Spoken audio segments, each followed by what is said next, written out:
कहते हैं हिड़की दे दे रोएगी है सुरता जब तू जागी अकेली। आत्मा को कह रहे परमात्मा कि जब तू सारे जिसने सारा जीवन जोड़ता रहा, दिन पड़ा ना रात पड़ा, वो बुरा देखा ना अच्छा देखा, और 1 मिनट में जब यम के दूत घसीट कर ले जा रहे होंगे, जब तू पछाड़ खा खा रोएगी, तेरा बुरा हाल होगा। तो इसलिए कहते हैं आंखें खोल परमात्मा के ज्ञान से, कुछ जाग आत्मा। तो क्या कहते हैं, यो सौदा फिरना ही संतो, यो सौदा फिरना ही। ये लोहे जैसा ताव जात है काया देश राही। जैसे लोहार कारीगर लोहे को गर्म करता है और गर्म लोहे को निकालकर एरड़ से तुरंत चोट मारता है, गरम गरम लोहे पर चोट मार के जो चाहे वो बना लेता है, जिसके उद्देश्य से उसने गर्म किया था। अगर वो जरा सा भी ठंडा हो जाता है तो फिर चाहे सारे गणना मार ले उसके ऊपर, वह वस्तु नहीं बनेगी, टेढ़ा मेढ़ा हो जाएगा। तो जब तक ये मनुष्य शरीर है तो लोहा गर्म है, इसके ऊपर सत्य ज्ञान, तत्व ज्ञान और राम नाम की ये चोट लाएगी तो इसका हम वो मुक्ति रूपी वो वस्तु बना लेंगे, आभूषण, जिसके लिए गर्म किया गया था। और जो ही एक लोहे गर्म लोहे पर चोट लगी नहीं, मनुष्य जीवन रहते हमने भक्ति मिली नहीं, करी नहीं, तो उसके बाद फिर क्या होगा, मृत्यु होने के बाद हम पशु बनेंगे।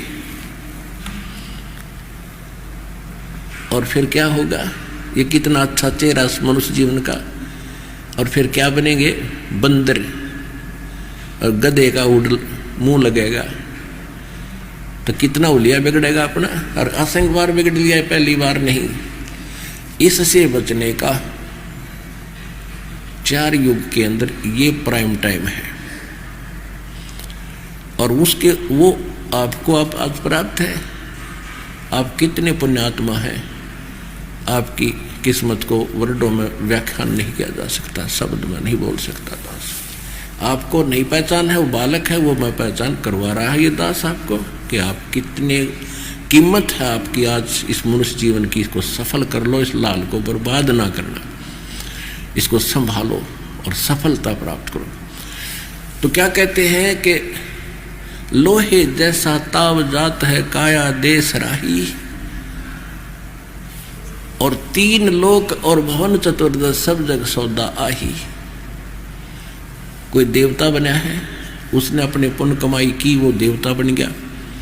अब देवता भी इस मनुष्य जीवन को तरस रहे हैं कि हमने मनुष्य जीवन फिर मिला, भगवान कभी दया हो, और फिर अच्छी भक्ति करे, काफी दिन तक स्वर्ग में रहे। उनको इतना ही ज्ञान है,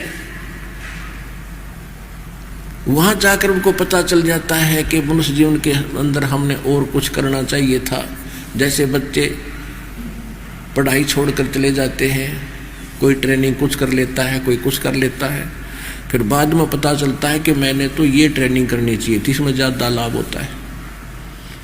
अब वो हाथ से छूट चुका है। इसी प्रकार देवता वहाँ तड़प रहे हैं कि कभी मनुष्य जीवन मिला है भगवान, हम फिर पूर्ण संत की खोज करके भक्ति ठीक करेंगे। हमसे भक्ति सही नहीं बनी, हमको तत्वदर्शी संत नहीं मिला, जिस कारण से हम फिर भी जन्म मरण के अंदर रहे। तो वो झंझट आपका मिट गया, आपको ज्ञान कंप्लीट, आपका समाधान कंप्लीट, और ये दास आपको सतगुरु कंप्लीट मिल गया। ये सारी चीज मिलनी, हंसी खेलनी।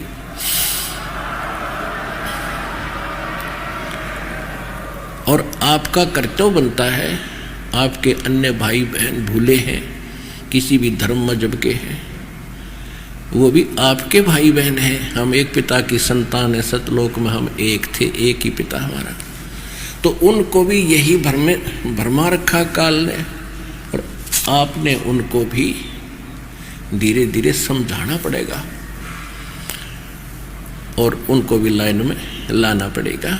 परमात्मा का आदेश भी है और समय भी आ चुका है, ये होगा। इसमें आप थोड़ा सा पुण्य भी कमाओ, ये भी साथ में करो।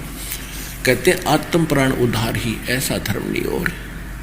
एक जीव का उद्धार करा देना, परमात्मा काल के उस पाड़े से निकाल कर जाल से और मालिक के चरणों में ले आवे एक आत्मा को, उसको कितना पुण्य है।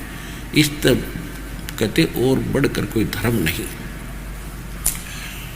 इतना यहाँ तक लिखा है कि 100 गायों को 1000 गौओं को कसाई से कटने से बचा दिया।